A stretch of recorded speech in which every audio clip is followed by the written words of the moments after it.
Well, I wouldn't read a lot into that.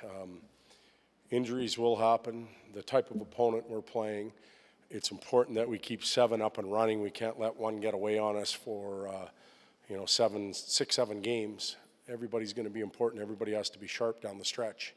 And based on my experience, 7 probably isn't enough. Sometimes you tap that 8th one that's down in the minors, but we want to keep people down there playing and have them ready. So we'll manage it from a day-to-day basis. In fact, they will probably manage it based on their play. So we'll be fine. I'm a little more concerned about the forwards. We've got 3 extra forwards right now. That'll be a much tougher job for the staff to manage, to keep everybody up and running. And again, injuries will dictate opponent, time of year, travel schedule. The line combinations and their play will dictate who goes in and out.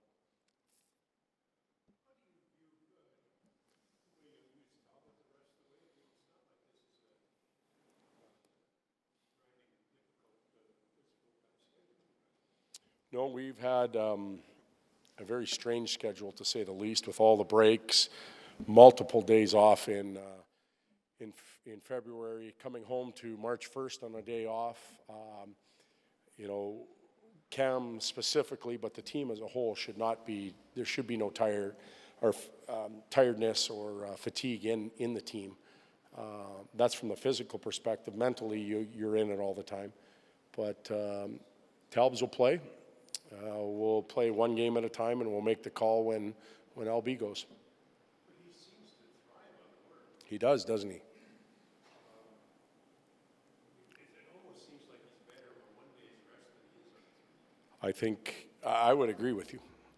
I would. And coming out of the breaks, we wanted to get him playing and back into his rhythm. I think goaltenders, pitchers, those different positions, they look for rhythm.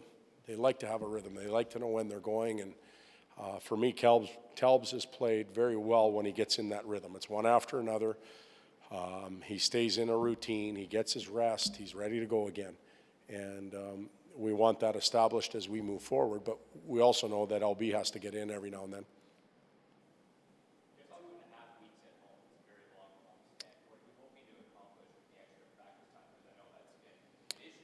It has been, and we've had 2 sharp days of practice where we've been able to review systematic play, positioning, maybe work a little bit more on details.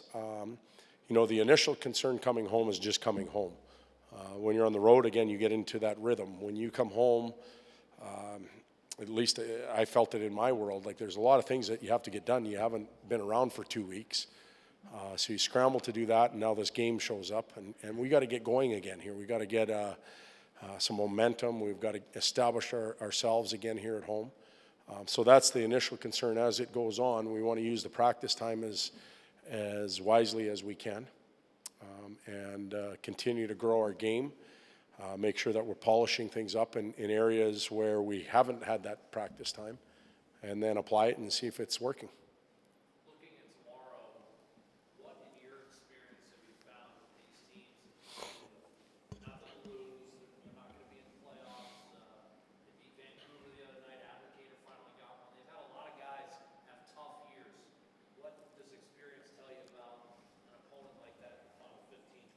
Well, in my experience is being in Detroit and understanding the Red Wing mentality and the winged wheel. Like, there's a lot of pride there, and their captain's been there for many years.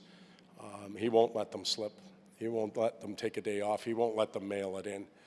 And, that's how Zetterberg is. So they'll come and play. They're going to compete viciously to the end, and he'll make sure that happens. So we're going to have our hands full tomorrow. We almost have to look backwards and look at our team. For most nights last year down the stretch, we competed awfully hard. There was a few where we weren't very pleased, but most nights when we were out of it, we competed hard. Guys knew they were playing for contract extensions, ice time, jobs, whether it was here or maybe somewhere else. You look at Cracknell and some of those guys that are having good years with other teams. That was because they played well down the stretch. Rest and energy, Todd, seem to be the buzzwords for teams these days, really focused on that. You've got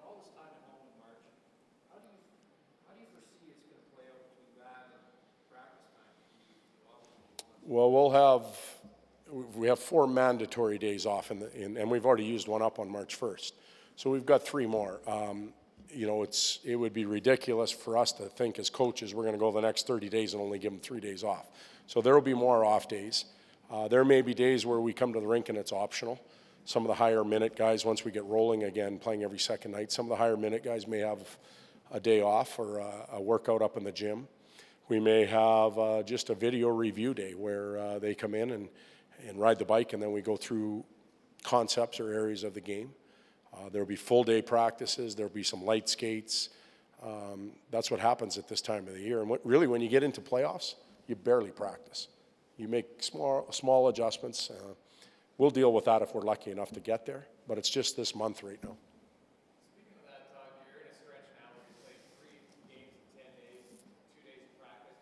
How important are those practice days? And can you bank stuff as far as during this practice that's going to help you for the next time you don't have to? We've actually, over the last day or two, introduced a couple new concepts that we think we may need down the road, and we put them into play in practice. We may, depending on what other teams are doing, we may use them in tomorrow night's game. We may use them in Tuesday's game.